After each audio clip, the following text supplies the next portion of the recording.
This is the end of the road in the Cheviots. So, why are we here? Good question.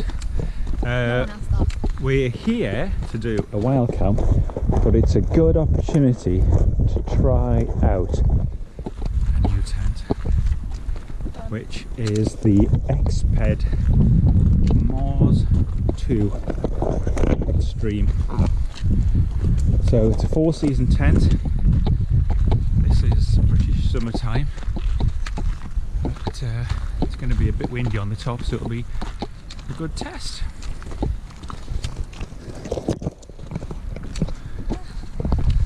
There's a Northumberland stell, a traditional sheep shelter. I've just seen a buzzard fly over there.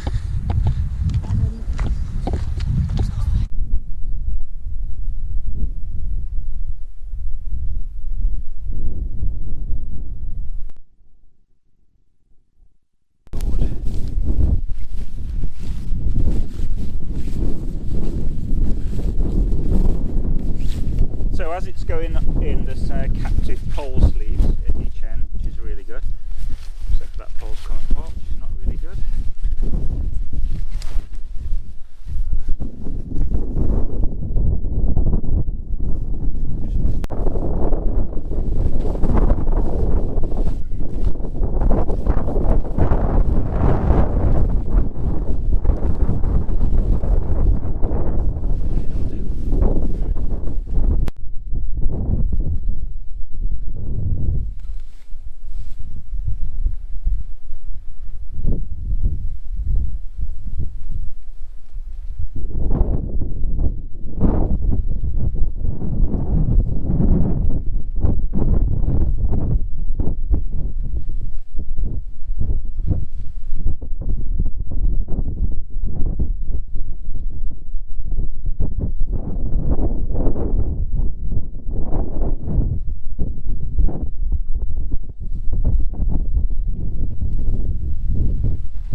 So we've had dinner. We had at 8 o'clock. It's late, yeah. We had what was it? Rice, orza rice. Oh no, it was orza pasta bolognese. Yeah, and I don't know how they called it. Oh, because it was rice-shaped pasta. And that's what orza is. Oh. Yeah, Okay. and then we had custard with pain au chocolat, which was okay. So we're all cozy now. Bunny's cozy. It's fine.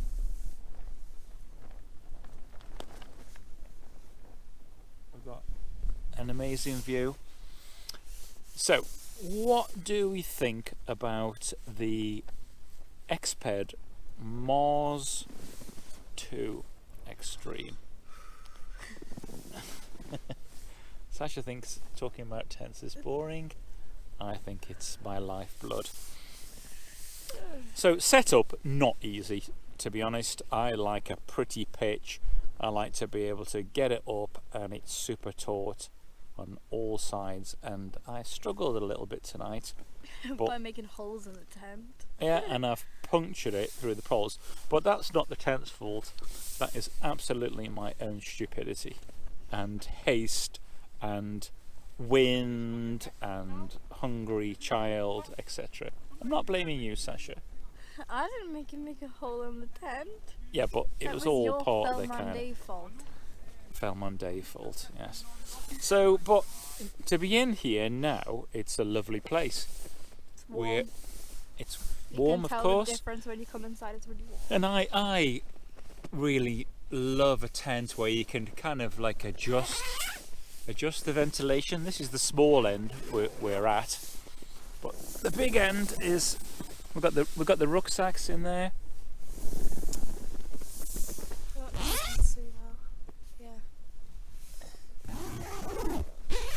Leave it open a bit.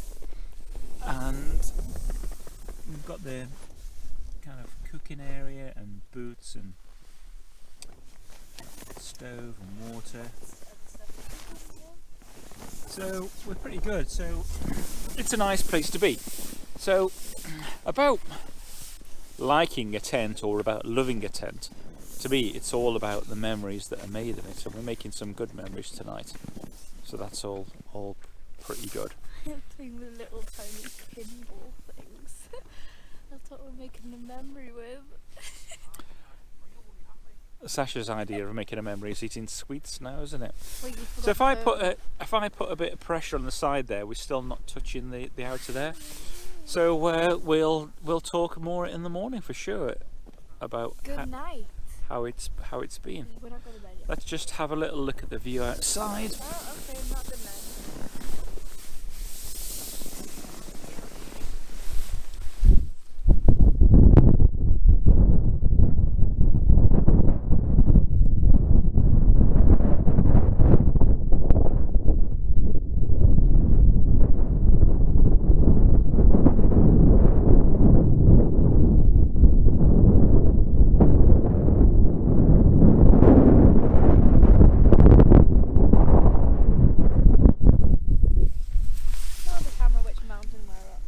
Say? Which mountain are we up? Windy Gyle. You need to tell the camera, Windy Gyle. Honey? Windy Gyle. Good girl. Windy Gyle. Windy Gyle. Good dog.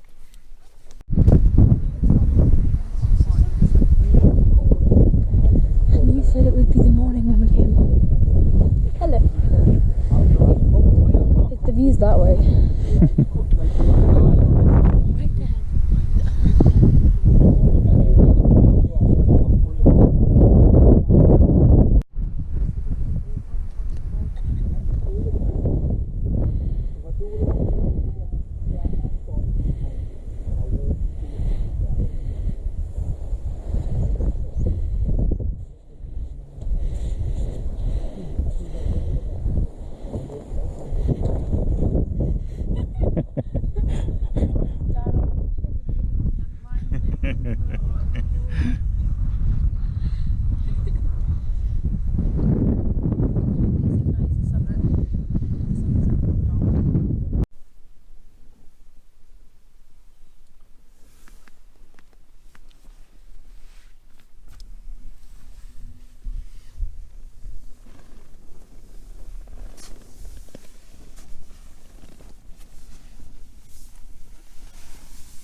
So good morning. We've had a good night in the Exped.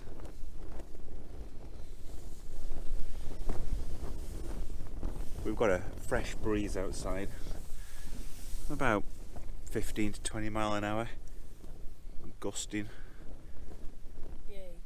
to 25 I would say, and the tent's very stable. There's no movement. There's a light rippling of the outer, but no flapping, which is fine by me. There's a couple of tents over there. One is like an earlier version of the MSR Access one, and the other one is a Hilleberg Sulu. So if you have a look at those,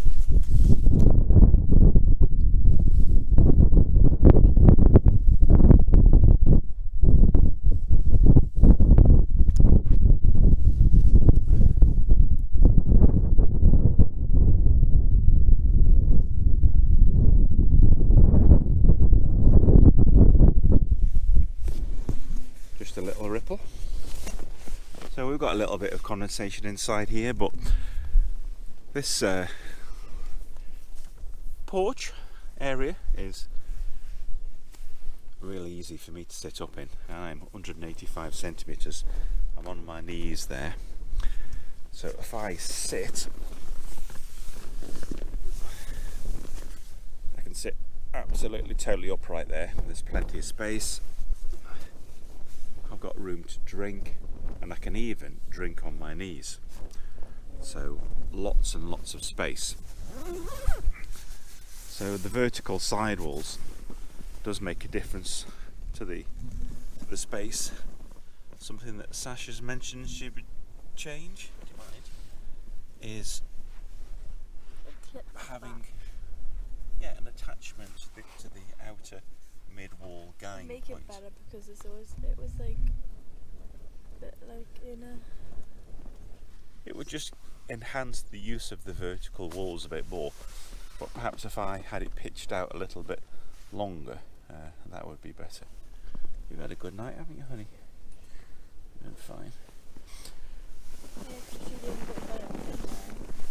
So we've slept with our heads towards the lower end, and that was absolutely fine. Plenty of space. So we've got opportunity to kind of tune the ventilation with a half mesh door there. So this door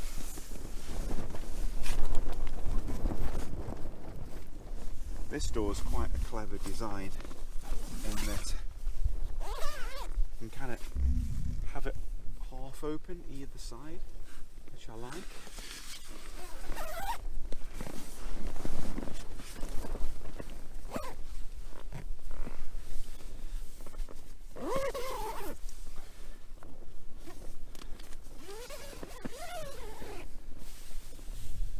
Or we've got a full mesh panel there, and you can have that undone part of the way.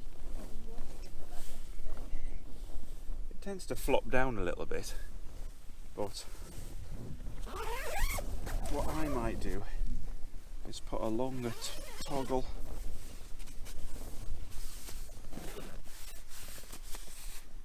No, that's not going to work.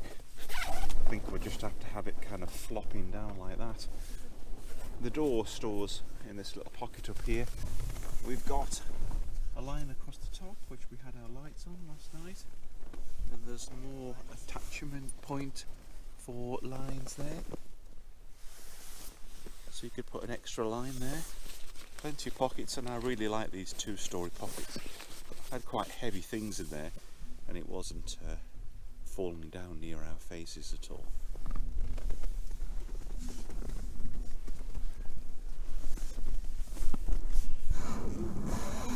So in this area we've got a 30 litre and a 70 litre backpack. That's the Osprey Ether 70, and there's plenty of space there. So ventilation there. We've had open, it's covered with mesh, and it's the same at the other end. I like how there's 4 pouches. Say again? Yeah. I like how there's loads of pouches because I always need them. Yeah. The storage is fantastic. It's really big as well. So yeah, there's plenty of space. So 2 kind of standard size mats here. This is a Thermarest Neo Air. Mine's sea to summit, mummy-shaped, regular, and there's this enormous gap in between.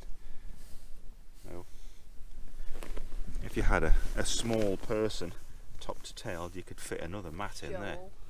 Yeah, another very small person, or a small child, or furry doggy. Okay, so I think we're going to have some breakfast and get packed up after a bit of a leisurely start, and we'll get down to hill. It's 6 a.m. It is quite early.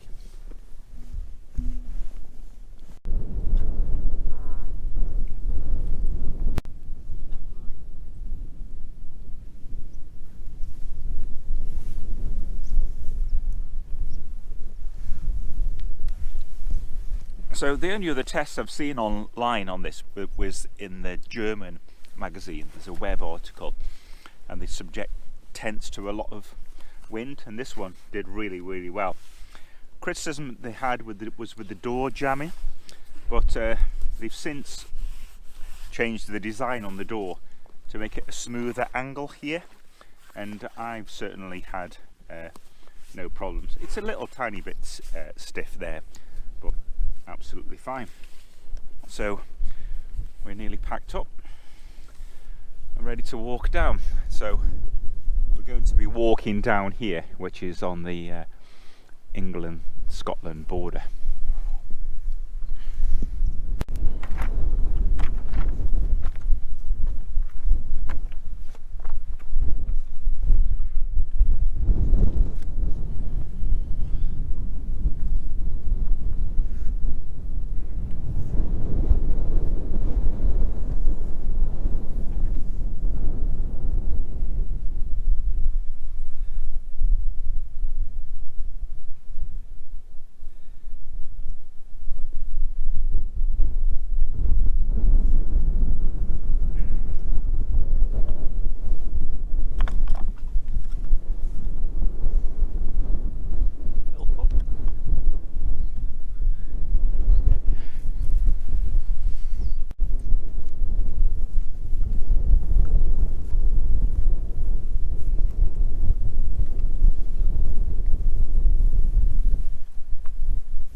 Okay, we'll take it down and show you the pack space. The tent weighs 3.4 kilos, and now it's 3.412 kilos because Sasha found a left behind tent peg last night by treading on it, and I was just like, oh great, you found a tent peg. She was like, ow, ow. Yeah, but it's a really good tent peg. I've done it without the shoes. Okay, it hurt. Yeah, we'll show you the pack size. So it's siliconized nylon, beautiful and silky, both sides. It's not even that well. I just need to repair my little hole that I made. Ah.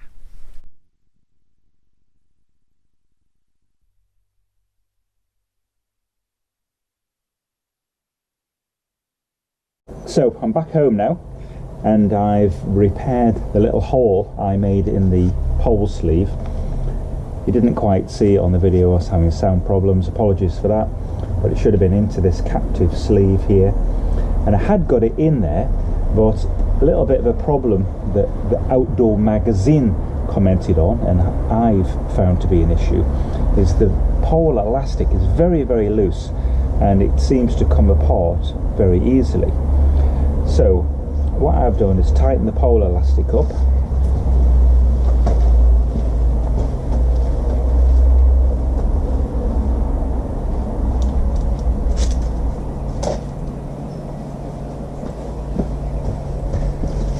and I've actually cut this much out, but it's very, very floppy.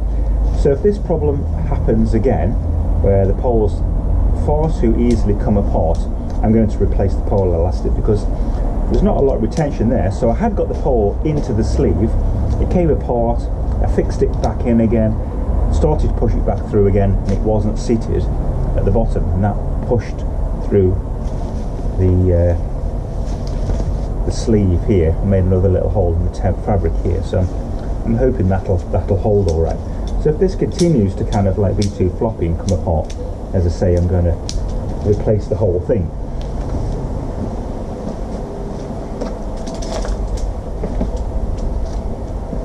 So for instance, if I show you on this short pole, it's, you know, it's really loose, the tent elastic, not fabulous.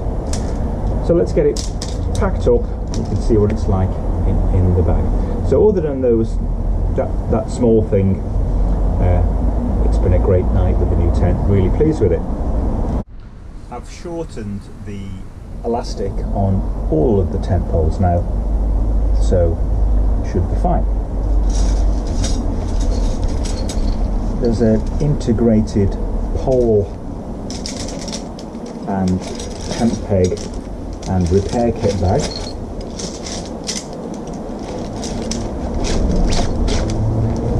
They've got little labels on, so you probably saw on the video. It's really easy to clip this onto your belt, and tent pegs are really nice. They've got this system where you can hook it round using the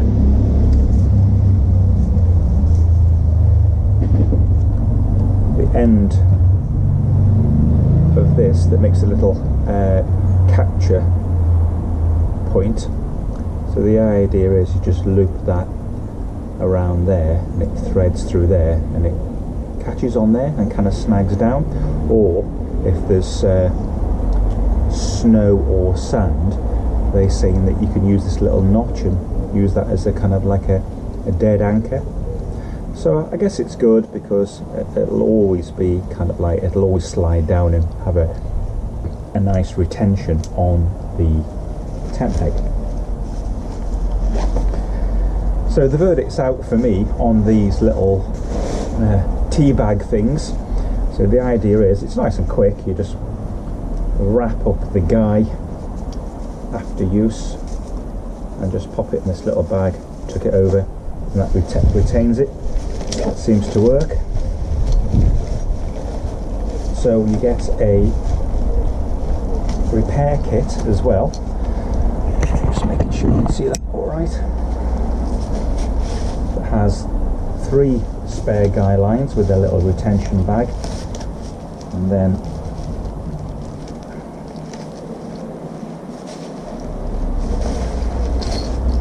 fabric, the mesh, the tent colour itself, and some ground sheet material, and 2 pole sleeves that slide over.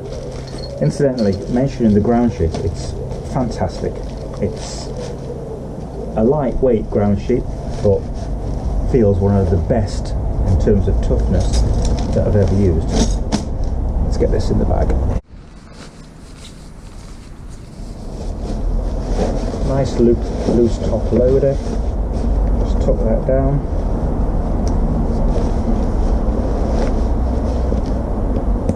Clip.